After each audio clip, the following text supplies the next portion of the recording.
Masque, Covid, système immunitaire. C'est ce qu'on va parler dans cette vidéo. Est-ce que le port du masque nous protège vraiment du Covid?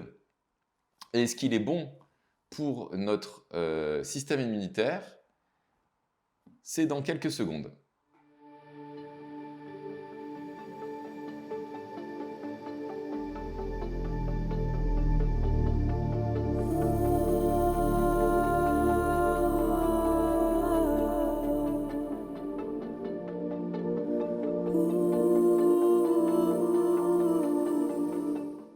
Alors, je vais quand même enlever le masque.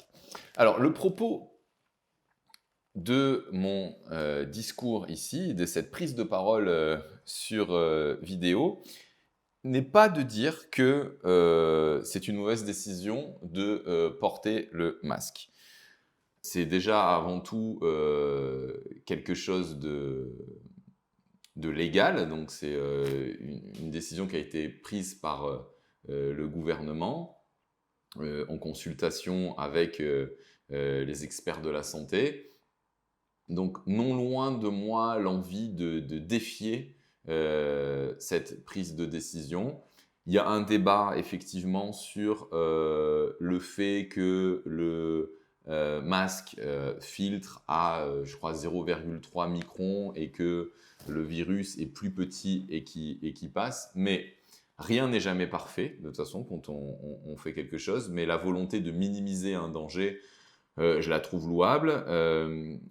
Après, je vais juste faire un constat. Donc, non pas un jugement, mais un constat. Le fait de porter le masque longtemps dans la journée fait que vous respirez votre propre gaz carbonique, donc votre dioxyde de carbone.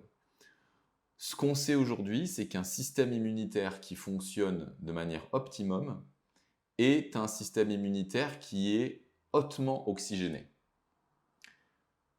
Donc, le fait de porter un masque, d'un côté, peut-être nous prémunit d'attraper le virus, mais en même temps, affaiblit notre système immunitaire. Si on ajoute à ça la consommation d'informations de type BFMIN et autres informations hautement anxiogènes, le stress aussi, en tant qu'expert du stress, je peux vous le confirmer et tous mes confrères et consoeurs vous confirmeront que le stress a comme conséquence d'affaiblir le système endocrinien, donc le système immunitaire. Donc c'est juste un constat. Le climat actuel créé d'un côté par les médias, plus par le port du masque, affaiblissent notre système immunitaire. Alors, on n'est pas là pour dire « Ah mon Dieu, mais c'est des méchants, ils font exprès, etc. » Non, c'est juste un constat. Donc, étant donné que, à cause des conditions actuelles, notre système immunitaire est plutôt affaibli, il est très important de le renforcer. Donc, renforcez-le, voilà les conseils que je vous donne, par une alimentation saine. Donc, une alimentation saine, c'est réduire le sucre, le sucre blanc, le sucre ajouté, donc les fruits, tout ça, les sucres naturels, pas de problème, mais réduire le sucre, réduire le gluten, qui demande une énergie forte au corps pour le digérer, et donc cette énergie est de l'énergie en moins pour le système immunitaire, et oxygénez-vous. Oxygénez-vous, ça veut dire aller en altitude, aller au-dessus de 1200 mètres, là où il y a plus d'oxygène, faites de l'exercice, mais alors faites de l'exercice plutôt là où il y a de l'oxygène sain et allez pas courir près des voitures et des pots d'échappement, d'accord? Donc allez en forêt. La forêt est un lieu de ressourcement qui est fantastique, mais oxygénez-vous et stimulez le système parasympathique, le nerf vagal. Donc pour stimuler le nerf vagal, le meilleur conseil que je puisse vous donner, c'est baignez-vous dans de l'eau froide. J'ai encore lu une étude hier soir qui était très intéressante. Quand vous vous baignez dans de l'eau qui est à moins de 16 degrés, vous activez tout le système circulatoire et donc la suroxygénation du cerveau et de tout le système artériel et vous détoxifiez le corps. Donc, il y a d'ailleurs un spécialiste, je crois, qui est norvégien, qui fait des stages sur ce sujet, donc dans le Grand Nord, pour aller se baigner dans l'eau, et avec une technique de respiration.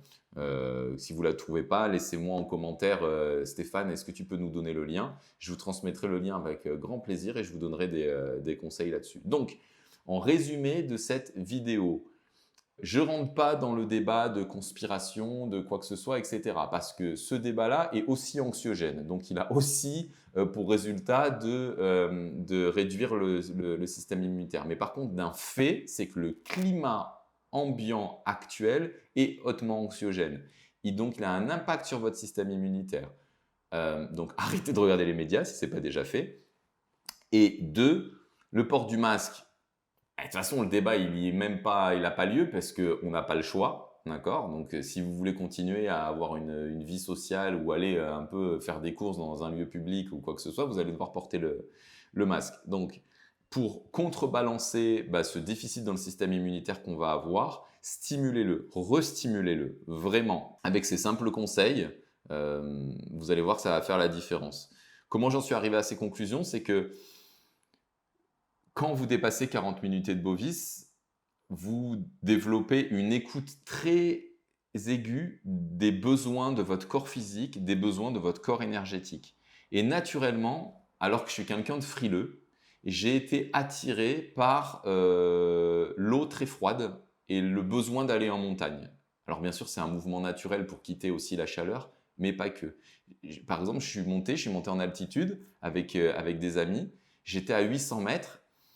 Et l'image et la sensation que m'avait envoyé mon corps n'étaient pas satisfaites. Je me suis autorisé de l'écouter en entier, de la partager avec mes amis. Je dis, c'est pas ça. Là, je vois de la forêt dense, je vois du sapin, je vois des chemins ombragés.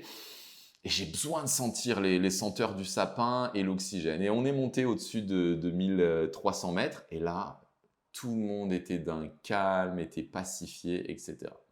Donc, mon but, moi, dans tout ce que je fais, dans mes stages, dans le programme ALMA, c'est de vous amener à cette autonomie d'écoute pour ne plus douter de la justesse des besoins de votre corps. Et en attendant, et momentanément, je vous partage moi ce que je peux décrypter dans mon corps qui ne doit pas être logiquement propre au mien, mais parce que je suis humain et donc on est tous humains et on a quasiment les mêmes besoins à un niveau vital. Voilà. Donc faites bon usage de cette vidéo et partagez-la parce que sinon beaucoup de personnes vont tomber malades.